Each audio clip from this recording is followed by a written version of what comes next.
Shalom, saudara-saudari yang terkasih di dalam nama Tuhan. Bagaimana kabarnya pada hari ini? Baik-baik saja kan? Semoga selalu bersukacita di dalam Tuhan. Pada hari ini kita akan merenungkan sedikit daripada firman Tuhan, tetapi sebelum itu mari kita bersatu hati, kita berdoa. Bapa kami yang rahmani, kami bersyukur atas berkat-Mu di dalam kehidupan kami.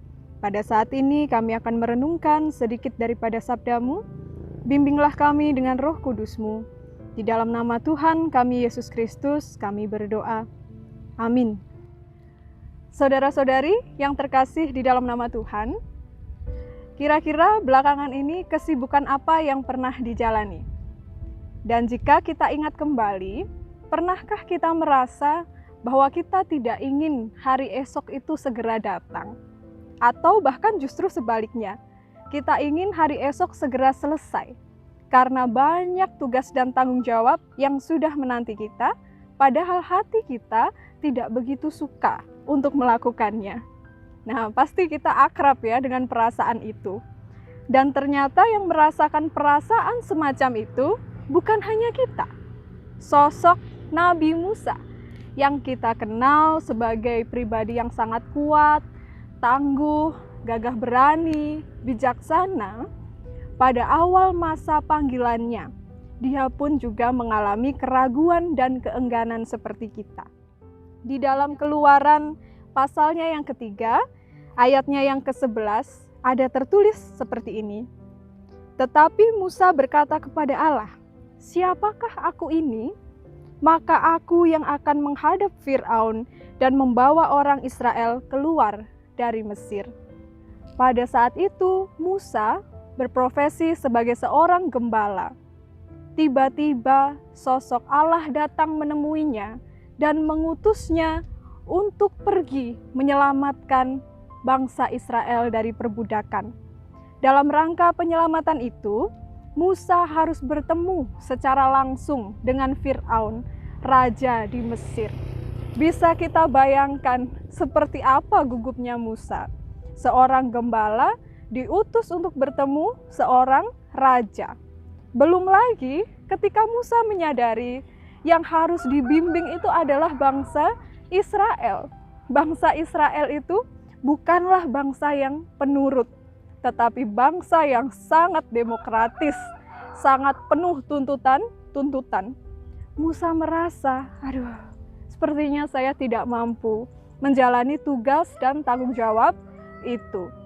Berkali-kali Musa berusaha menolak dan berkata, kenapa bukan orang lain saja yang ditunjuk oleh Tuhan untuk melakukan pekerjaan tersebut?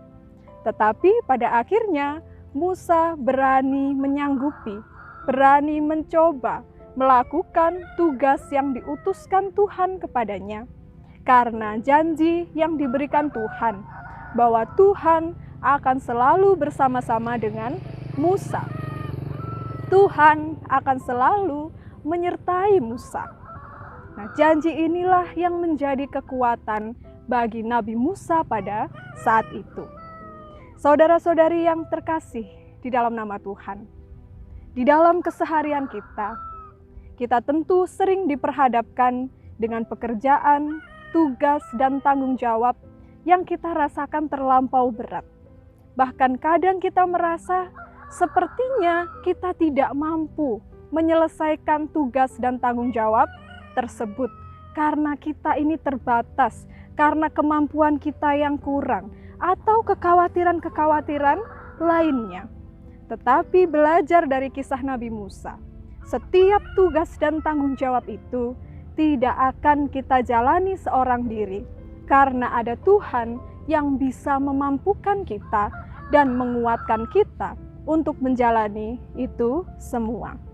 Kiranya semangat hati dari penyertaan Tuhan yang dirasakan oleh Nabi Musa juga bisa menyemangati kita semua untuk melanjutkan panggilan kehidupan, tugas dan tanggung jawab yang kita miliki.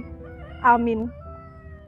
Setelah kita bersama merenungkan sedikit daripada firman Tuhan, mari kita bersatu hati, kita mengambil saat teduh. Tuhan Allah, Sang Pemilik kehidupan, kami bersyukur atas pemeliharaan dan penyertaan-Mu. Kiranya semangat hati seperti Musa juga menjadi semangat kami di dalam menjalani kehidupan. Biarlah kiranya penyertaan Tuhan yang menguatkan kami di dalam kehidupan kami pribadi lepas pribadi. Di dalam nama Tuhan kami Yesus Kristus, kami berdoa. Amin. Saudara-saudari yang dikasihi oleh Tuhan, selamat menjalankan tugas dan tanggung jawab. Selamat bersemangat dan memiliki keteguhan hati seperti Nabi Musa. Tuhan memberkati kita semuanya.